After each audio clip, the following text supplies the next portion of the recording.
Bonjour tout le monde, je suis Soukaina Kanem. Je vais partager avec vous notre travail sur les malformations congénitales, surtout les fentes orofaciales. Donc notre travail intitulé Prévalence des fentes orofaciales au niveau du Maroc, surtout la région de Bni Mellal Khenefra. Donc tout d'abord, les fentes orofaciales, ce sont des défauts de fusion des bourgeons. Ils s'installent en début de 4e semaine de vie intra-utérine. Et on distingue entre les fentes labiales, labiopalatines et palatines. Donc ces anomalies engendrent des impacts psychologiques chez l'enfant et chez la famille, et surtout des difficultés à respirer, à manger, à parler et à entendre. La prévalence internationale elle est de 0,33 000 naissances, alors qu'à l'échelle nationale, il varie entre 0,12 cas et 0,40 cas pour 1000 naissances vivantes au Maroc. Donc, il y a plusieurs facteurs de risque très connus dans la littérature, comme le tabagisme maternel, la consanguinité, le diabète, la prise des antiépileptiques et le manque de l'acide folique. Bien sûr, le traitement, c'est la chirurgie réparatrice.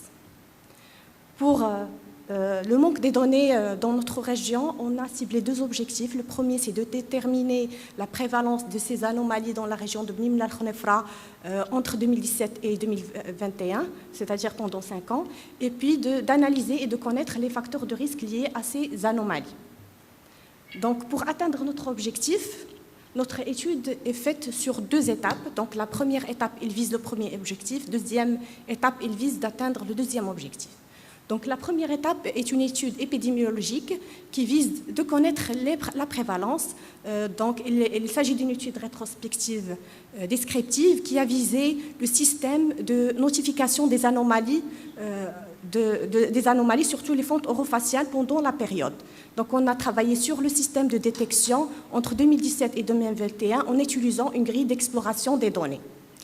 Alors que pour les facteurs de risque, on a fait une étude 4 mois analytique prospective dans notre région, dont on a ciblé les familles des enfants avec fente orofaciale, dont chaque cas a été appareillé à 3 cas d'enfants sans malformation appareillés sur le sexe, l'âge et la provenance. Donc on a utilisé un questionnaire administré directement aux parents.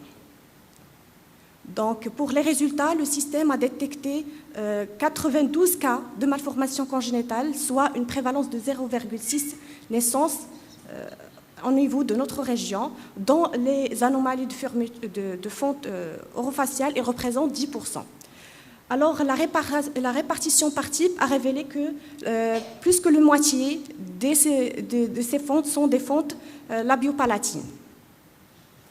La répartition par milieu, on observe une quasi-égalité entre les 2 milieux. Donc, pour les provinces, on enregistre que la province d'Azilal a enregistré le maximum des cas. L'évolution dans ces 5 ans a révélé que le minimum des cas a été enregistré en 2017, alors que le maximum a été enregistré en 2020. Donc, l'analyse univariée des facteurs de risque nous a révélé plusieurs facteurs, comme l'âge maternel avancé, la résidence, la consanguinité, la parité, aussi les antécédents familiaux, la prise de fenugrec et les infections au cours de la grossesse. Par contre, les pathologies maternelles n'ont pas de relation d'après notre analyse. Donc, notre prévalence a été relativement très élevée par rapport à la prévalence internationale et aussi à la prévalence nationale. Donc, le nombre le plus élevé a été enregistré au niveau de la province d'Azilal, ce qui peut être expliqué par les conditions socio-économiques défavorables, la malnutrition, l'inaccessibilité aux soins. Le nombre aussi maximal a été enregistré en 2020, ce qui nous laisse penser à la relation entre Covid et malformations congénitales en général et fente orofaciale spécifiquement. Donc, notre étude ici a révélé que les fentes orofaciales elles représentent 10%, alors que d'autres études ont révélé que le pourcentage de ces fentes est minimal par rapport aux malformations congénitales dans d'autres contextes, bien sûr.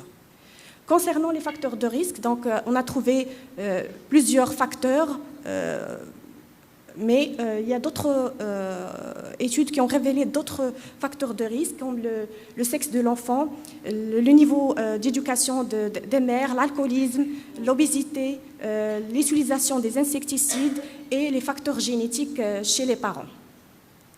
Donc, en général, les fentes orofaciales représentent un problème de santé qui engendre une diminution de qualité de vie des enfants et de ses parents.